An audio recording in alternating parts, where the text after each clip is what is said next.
And if you are not going to push yourself, if you are not going to ask yourself to step out of the comfort zone, nobody is going to do that for you. Only you are going to tell yourself that this is my life and I'm going to take up the challenges. I'm going to choose one by one. This is the challenge I deserve. You're gonna take those challenges and put yourself into that uncomfortable situation because that is your life. The most terrible feeling is the fact that I haven't failed, I haven't lost, I haven't had this feeling of, losing something or failing at something for a long time. That's why I started cooking, just so that I could have this feeling that I'm putting myself into uncomfortable situation. So if I'm not having that feeling of failing, that means I'm not doing something with my life, and that is a very terrible situation. When I'm not doing something, that means I'm wasting my time. And nobody told me that, go for it, even if you fail, or even if you lose something, that would be fine, because that's a process, that's a journey that would matter towards the end. I did not realize it back then, but somehow something within me was saying that, you wasted a lot of time in the school, and the best way to make some friends or to go out with some new people or to impress your teachers would be to go for this debating. And then I participated in that debate, and my teacher, she was like, "Who's going to participate?" And I was like, "Ma'am, me." "Manu, you?" That was her reaction. "You?" Not, she was not laughing, not smiling, nothing of that sort. She was just saying, "You?" And I said, "Yes." When you win something, that is a feeling when you embrace the entire process. You Everything is going on in your head, like that's how you dressed up, that's how you went, that's how you presented, that's the mistake you made, but anyhow everyone clapped and you received this cash prize. Nobody believed in me, even I didn't believe in myself back then. It was just I wanted to write something, so I wrote. Are you someone who loves to fail? Well, not in exams, but maybe in life sometimes. So I know that not all of us like to fail, or not all of us like to lose something. But this video is specifically for those people who overthink a lot and wonder about, what could have happened and what they should have done back then. But any which way, I'm going to talk about why you should embrace your failures. And after watching this video, I'm not sure that, you might love your failures, or, you start embracing the challenges in your life. But at some point, I can promise that you would feel better. So this video is enveloped with a lot of love and comfort. So here we come again. Welcome back to your channel, guys. This is Manu, and welcome back to my yet another story time. I know it's after long, but I wanted to share it and I was so excited about it. So let's begin. So as we start, we're gonna go back to my school days where I was in my absolute comfort zone. And I know most of you are going to relate to that because most of us come out of our comfort zones either in our college or during our, jobs, or when we enter the corporate life. So I would go back to my school life because that's where I tried to, come out of my comfort zone, and that's all the initiative. I think that was all my effort at that point in time. I took the initiative and I'm still grateful for that. So back in the school days, I used to be that gawky teenager and that girl, who would not talk to anyone unless or until they come or talk to her. Not because she was egoist, or, maybe she had some attitude problem, nothing like that, nothing that sort of. She was just a newcomer, and she did not know how to make friends, and people around her did not know how to include her, in that circle. So she had absolutely no idea how to approach those people, those who used to laugh at her. So I have been through all sorts of situations during my school days, and I was not that small kid who would not remember anything. So we would not go into that part right now. I never participated into any of the extracurricular activities my school organized. First, there was a fear of judgment from my classmates, those people who might, bully me, or later on they might make fun of me in their circles and they would laugh at me. That was the fear of judgment. Second, my own comfort zone that did not allow me to, step out of that and go and try something new. Third, third, I would say that maybe the support, the kind of environment I was in, I did not have that kind of support from, let's say teachers or students or my friends. So these three things altogether ended up leaving me with zero confidence or anything of that sort to go on and try. And nobody told me that, go for it, even if you fail or even if you lose something, that would be fine because that's a process, that's a journey that would matter towards the end. I did not realize it back then. So what happened one fine day, there was this debate competition, and I think it was in seventh standard. And but to any of you noticing over here, I was a very bright student till fifth standard. When I changed my school in sixth standard, I came from here to here, and that was, I think, that was because of the change in the place and the environment. But at the same time, the school I changed to was, far better, and the students, they were quite well from well-off families, and they did not like me, maybe my situations or maybe me at some point in time, and I was not even that friendly, or the person you see today, I was not that person. So there was this debate competition, back to the topic, in seventh standard. That was the first time ever that I had some sort of confidence in me that I would stand up and I would do the debating. I had absolutely zero idea about debating. I had no idea, what people do in debating and how do we go about it. Nothing of that sort. But there was this girl, roll number one. I don't remember her name right now. I always used to look up to her, and I would be like, she participates everywhere, whether it is dance or it is cultural activities or it is organizing something or going for the debating, anything of that sort. She would participate everywhere. But somehow something within me was saying that, you wasted a lot of time in the school, and the best way to make some friends or to go out with some new people or to impress your teachers would be to go for this debating. And then I participated in that debate, and my teacher, she was like, who's going to participate? And I was like, ma'am, me. Manu, you? That was her reaction. You? Not. She was not laughing, not smiling, nothing of that sort. She was just saying, you? And I said, yes. So she just wrote my name, and then we went on to do the debating, and you won't believe what sort of debating was that. It was not some sort of, parliamentary debate, or anything like that. It was just a piece of paper where you have to write your arguments or your points, about democracy or something like that. I don't remember the topic exactly. And we went on, and then there was this girl before me in the queue. She went on to, that was sort of reciting. She recited her entire piece, like her arguments she presented in front of the class. Everyone clapped. My turn came. I froze on the spot, and there were my seniors as well. People who were, elder than me, and they had better experience than me, and there were teachers as well. So I was, very scared at that point in time. But I knew that this is something I have done for myself. I have taken this initiative, so I gotta go and speak. And I went ahead, and then I, you know, started searching my paper here and there. What have I written? Let's just say something. I have to say something, and I started speaking whatever I had on that paper. So after that, I think that was the first step when I tried to come out of my own comfort zone. And I know that was terrible.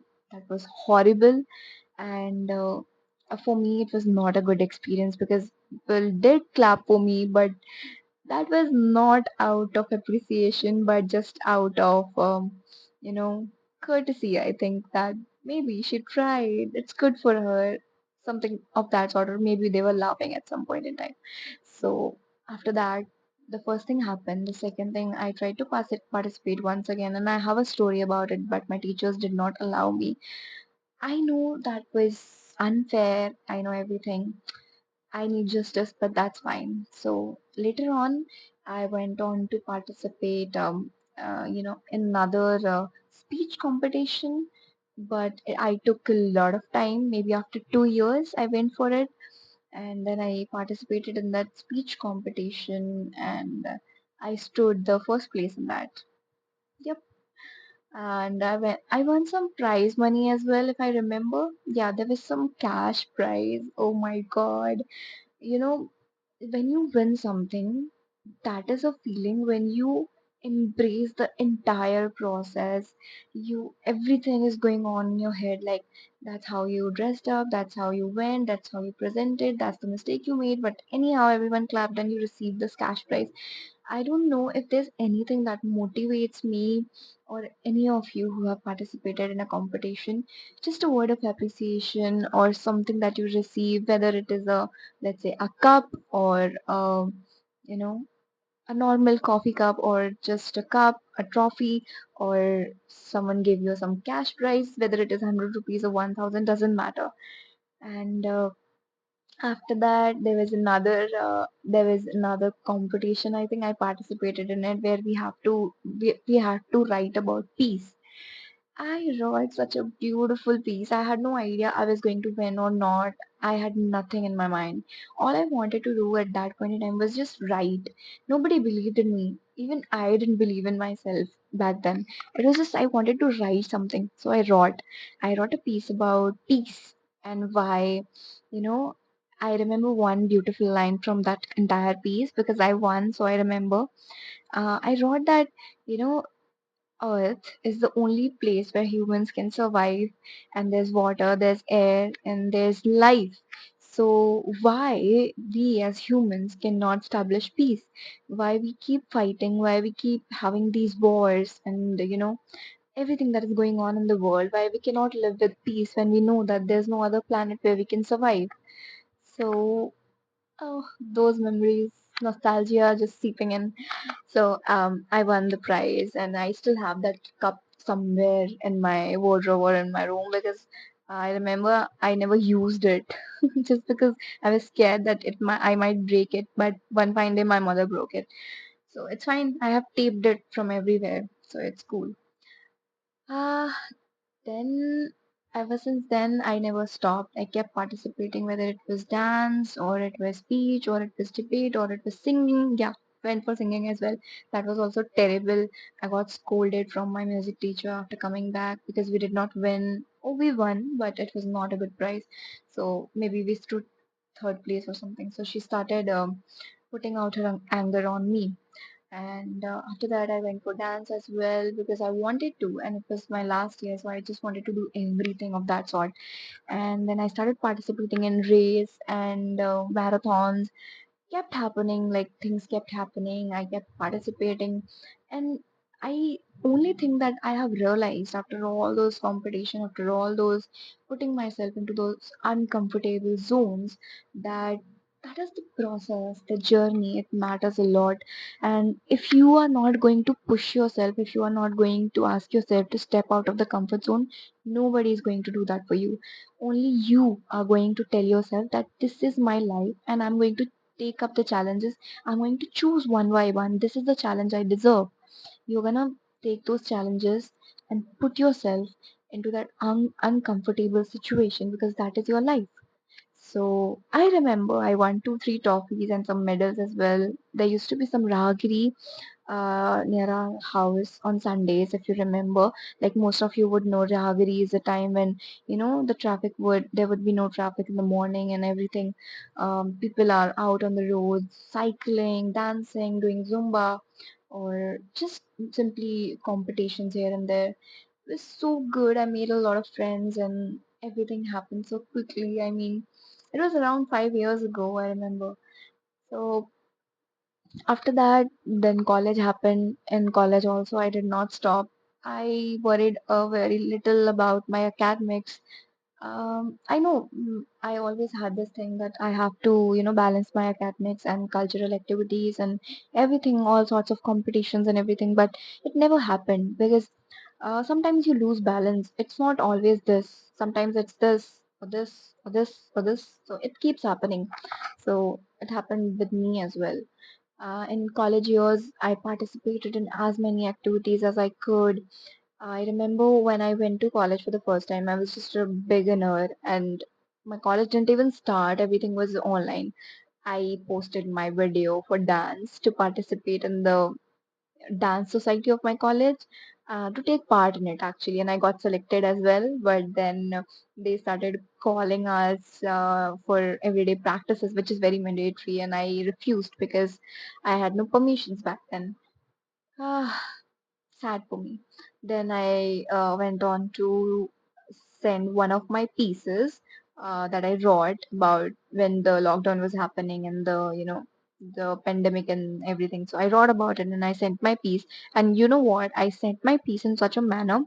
I had a notepad where I used to write. I still write there mostly. So I took a screenshot of that notepad thingy and then I sent it to the society. I had no idea how we use, Microsoft Word and Excel and stuff. I had no idea, and I was so ashamed after 6 months or so because I learned a lot of things after that one mistake. I did it, and then second time I made a mistake. I think yeah, I had to send an essay. I sent an essay. I think I remember to the NSS or something. So I wrote the entire essay and then I sent it. And there was some formatting issue in Word also when I sent it.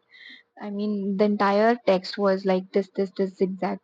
So after that, I was ashamed. But any which way, it taught me a lot. And when I did not get selected, I was so heartbroken that something might be wrong with my piece. But nothing was wrong with my piece, but my piece was good, but the formatting and structure and everything was terrible. Then I participated in one of my college societies, maybe the business society of my college or something like that. I don't remember exactly. I gave everything, but my interview was pending because somehow I forgot to, appear for the interview. So, very kind senior of mine, she said that, okay, no problem, I'll take your interview later on. So, organized a meet for me a day after that day, and everyone, all of my friends are selected. Okay, just for your information. And she asked me a question about human resources and would you choose finance or would you choose the employees? And once again, noob me. I said I would choose, personal. I need employees to get the work done. And my brain said that you are right, bro. You're going amazing. But eventually I realized I need to pay the employees and I need the finance first of all. So the finance should be my priority, not just the employees. So I was not selected in that interview round. And she said that you need to work on your critical thinking. I was fine with that. But guess who ended up becoming the vice president of the placement cell? Me. But we learn from our own mistakes, and I think I learned a lot from these silly mistakes. And this is my first year when I was not selected in that society. I think I faced at least hundreds of rejection in my first year when I started applying for internships and I started applying for competitions, whatever was happening online, whatever I could do, I could possibly do online. I did everything. Um, Coming to my second year, colleges started and we were so busy in academics. I had no time and I had to manage four societies actually. And at the same time, my college activities. I participated in the theater society in my third year because that was one of my dream. And I could not, I could not balance that thing because then I had to work on my book that was coming out, but it never came out because I could not make the proper time for that. So kept doing a lot of things, and all those experiences, all those memories and feedbacks and suggestions, recommendations all together helped me to improve and become the person that I am today. So nowadays when I make a mistake, I feel so terrible. But what is more terrible, I need to tell you, the most terrible feeling is the fact that I haven't failed, I haven't lost, I haven't had this feeling of, losing something or failing at something for a long time. That's why I started cooking, just so that I could have this feeling that I'm putting myself into uncomfortable situation. So if I'm not having that feeling of failing, that means I'm not doing something with my life, and that is a very terrible situation. When I'm not doing something, that means I'm wasting my time. So I need to do something. I need to put myself into those uncomfortable situations so I can fail, and so I can learn and I could improve. All these things are so interconnected with each other that if you do not take the first step, that you would never be able to reach the shore. So that's how it was. I think I wanted to talk more, but this video is already very long. But I would still talk more in my upcoming videos, and I would let you guys know what else I did during my college years as well. Because this is just a surface level story that I told you. There's a lot that I did and a lot that happened back in those days, and a lot of good stories I'm going to tell you in detail, and that might possibly, if it could motivate or encourage at least one of you to put yourself into uncomfortable situations, I'm going to create hundreds of these videos, I'm telling you. And if that helps you in any case, even just 1%, just let me know in the comments below, and I would love to create and come up with more such content. Okay, bye bye, and keep hydrating yourself. Bye.